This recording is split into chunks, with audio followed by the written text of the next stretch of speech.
Conocida como té de los jesuitas o té paraguayo, la yerba fue adoptada como infusión por el pueblo guaraní, que recogían las hojas de la selva paranaense donde crecían en forma silvestre. Inicialmente las mascaban consumiéndolas frescas, hasta que idearon la forma de procesarlas para lograr la bebida que hoy compartimos, creando el método de secado conocido como barbacoa. Y fueron esos misioneros religiosos que lograron domesticar la planta mediante técnicas de secado de la semilla, para extender así sus plantaciones. Tras su expulsión, los yerbales se fueron perdiendo por desconocimiento de métodos. Recién en 1895 el paisajista Thais logró hacer germinar las semillas para obtener los primeros plantines de yerba mate, Jex paraguariensis, según su nombre científico, árbol hasta entonces nativo de cuyas hojas se obtiene la infusión nacional. Los primeros plantines de yerba mate se sacaban del campo, del monte, ¿sí? Que era, digamos, los pájaros eran los encargados de hacer todo ese proceso de escarificación de la semilla, que hoy nosotros lo reemplazamos por un almácigo, y esas plantitas eran desarrolladas en el monte. Entonces los guaraníes, que fueron los primeros que empezaron a usar la infusión, y es lo que nos dejaron el gran legado de la yerba mate, cosechaban del monte, hacían la cosecha de las hojas. Luego, como esta tradición se fue como expandiendo y surgió la posibilidad de negocio en la producción de yerba, se empezaron a hacer plantaciones puras. Y las primeras plantaciones puras eran a raíz libre. Se sacaban esas plantitas que salían del monte y se llevaban a los campos preparados para nuevos yerbales.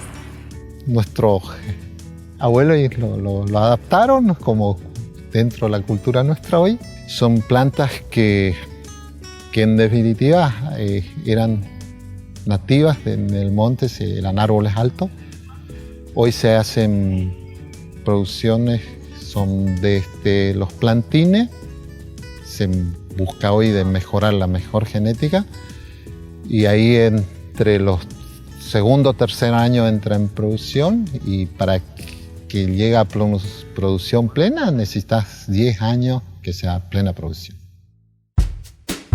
Fue a inicios del 1900 cuando se reproducía mediante canteros en el suelo. Se sembraban las semillas para sacar mazos de plantas sin contenedores, procedimiento que debía ocurrir en invierno cuando la especie ingresa en su parada vegetativa, dando así origen a los viveros de multiplicación. En los últimos años, esta tecnología es como que ya, o esta forma de cultivo, limitaba mucho a las condiciones climáticas. Tenía que ser un día de lluvia para poder plantar, para poder trasplantar y que la planta prenda.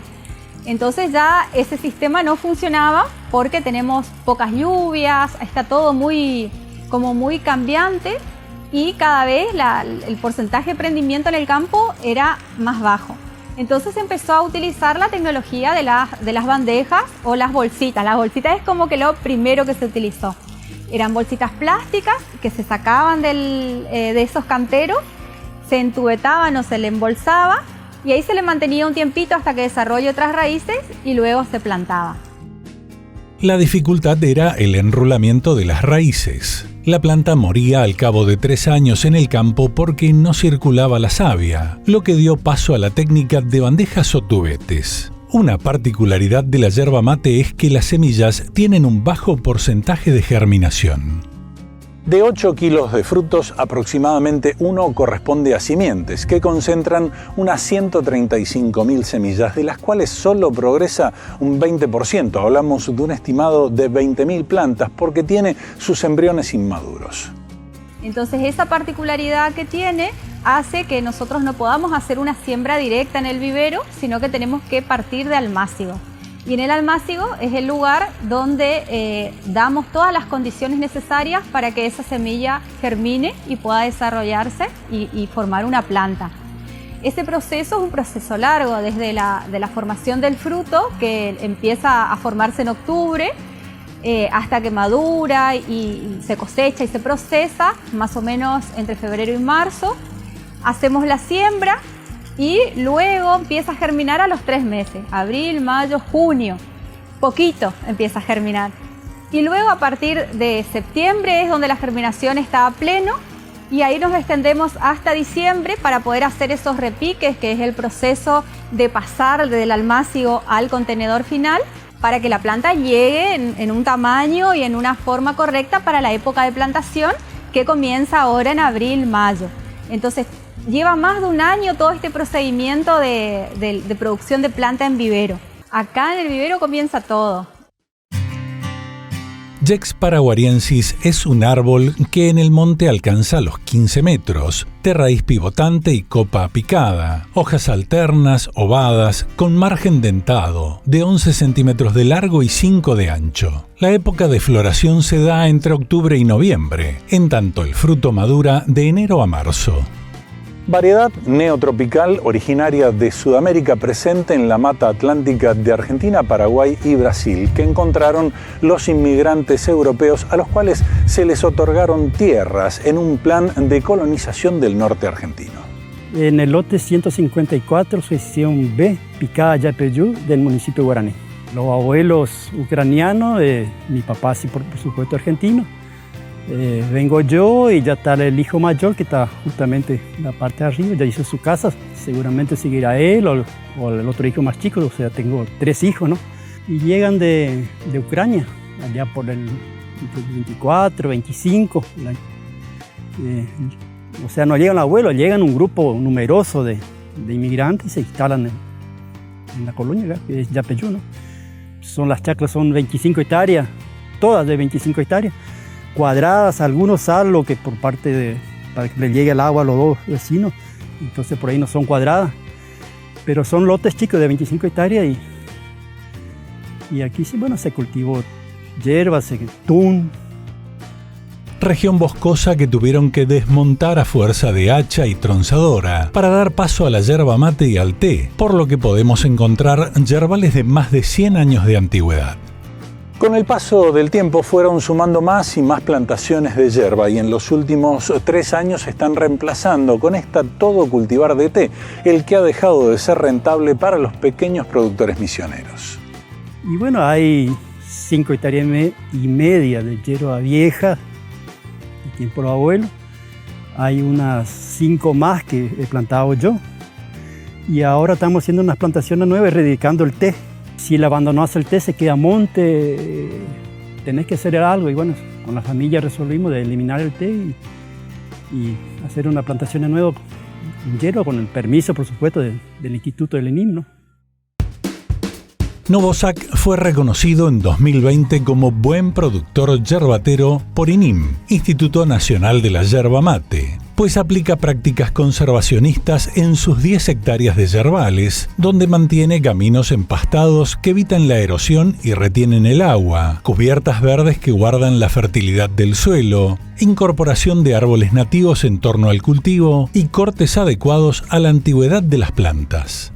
Así viene incrementando también el rendimiento de su cosecha, que superó ya los 100.000 kilos de hoja verde, reflejando condiciones ideales en los yerbales, pues mejor productor no es quien recoge más, sino aquel que produce mejor.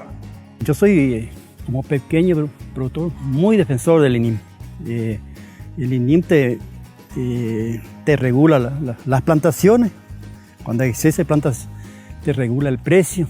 Le marcan un precio, un piso del precio. Y después, ahora hace unos años, el asesoramiento técnico, ¿no? Acá tenés un caso de curva a nivel, ¿no es cierto? Tenés las capacitaciones para el colono, todo lo que usted se imagina, las cubiertas verdes, porque acá viene la plantación, después viene la cubierta verde, para justamente hoy día el suelo, para cuidar el suelo. El asesoramiento para el corte, la hierba, ¿no? Están los técnicos, mira que hay que cortar así, así, así. La verdad que muy agradecido a los técnicos, los ingenieros del INIM. Actualmente tiene todo el suelo del yerbal con mucuna enana, poroto sable, crotalaria y vegetación espontánea que maneja con moto guadaña a fin de minimizar el uso de herbicidas para una producción sustentable en el tiempo y en equilibrio con la naturaleza. Condición que se asemeja a la realidad del campo de Walter Bürfel, reconocido por el INIM como buen productor yerbatero del año 2021. Su finca de Leandro N. Alem, con la adopción de prácticas amigables, incorporación de tecnologías más el empleo de las nuevas técnicas en manejo de plantas y suelos, logró rendimientos de hasta 14.000 kilos de hoja verde por hectárea por año. Nuestros abuelos vinieron, eran refugiados de guerra prácticamente, era buscar otros horizontes o morirse de hambre prácticamente. Y encontraron uno de los mejores lugares del mundo, que es nuestra Tierra Colorada. Era todo monte, llegaron a un lugar desconocido, cultura desconocida. Origen alemanes, refugiados de la Primera Guerra, Polonia, y vinieron con pasaporte polaco. Hoy estamos trabajando con todas las tecnologías nuevas que aparecen, nos exigen certificaciones. Lo principal, estamos trabajando en cubrir el suelo, mantener las tierras que nos dejaron nuestros padres, nuestros abuelos, para mantener más adelante para nuestros hijos.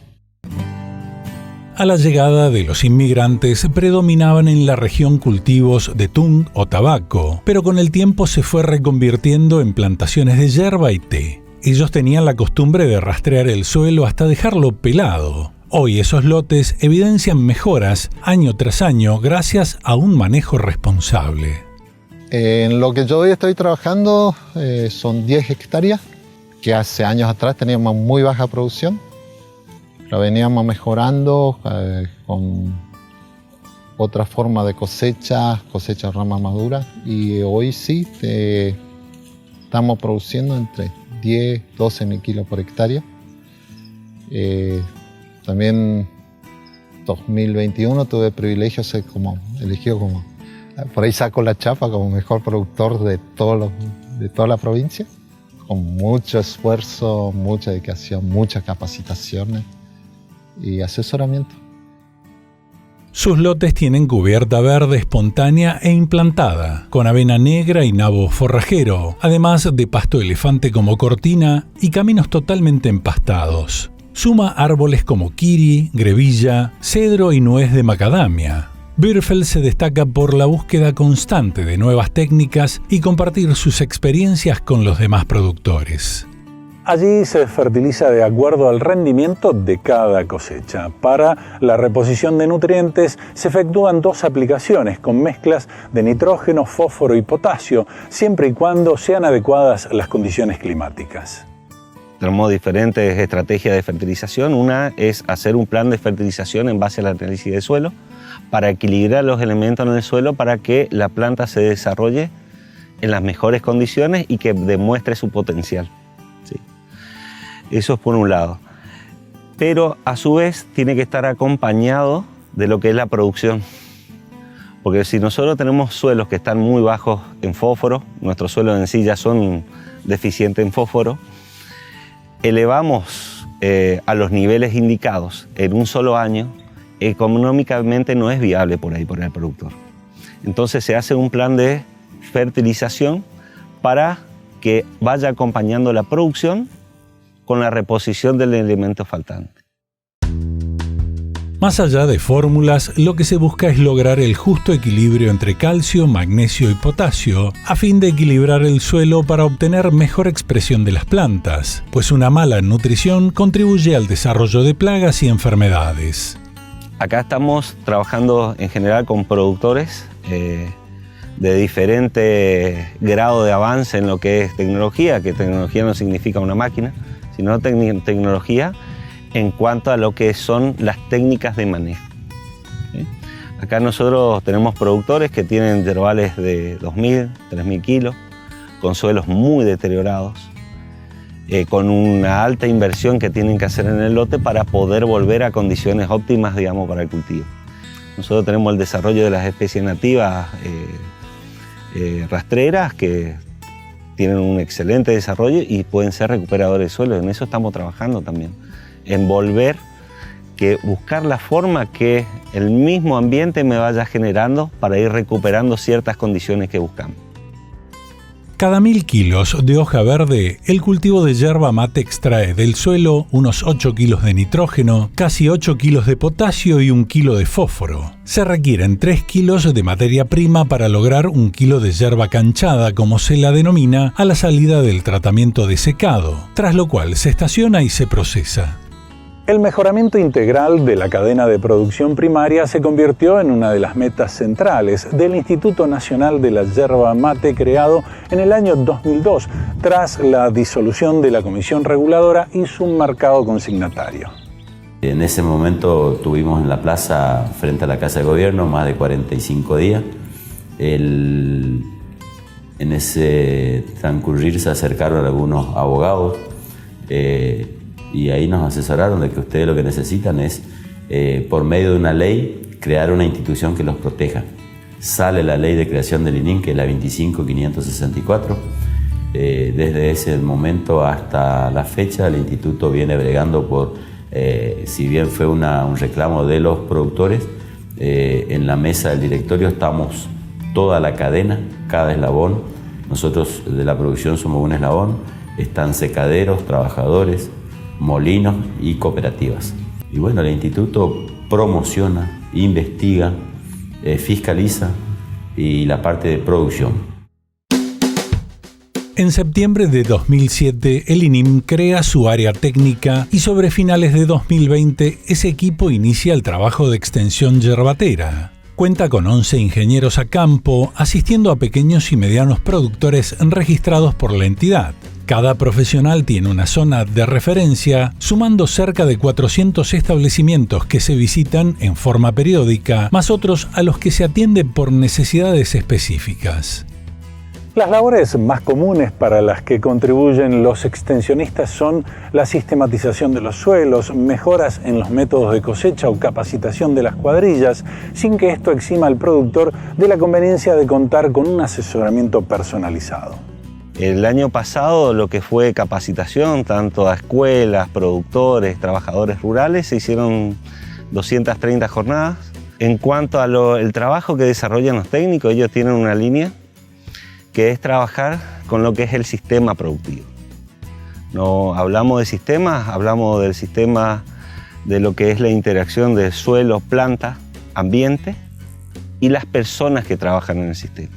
Esto lo está en el plan estratégico y fue un anhelo del sector de contar con un equipo extensionista del Instituto Nacional de Yerba Mate. Hoy contamos con 11 técnicos que están en toda la zona productora, que están viviendo en la zona, en cada zona donde trabaja y asistiendo a nuestros productores con toda la tecnología disponible, con el asesoramiento que requiera y también asistiéndole con herramientas, análisis de suelo, el tema de nivelación de los terrenos, las curvas de nivel. Estamos trabajando con la conservación de agua, porque también nosotros decimos hay que cosechar la hoja verde, pero también tenemos que aprender a cosechar agua.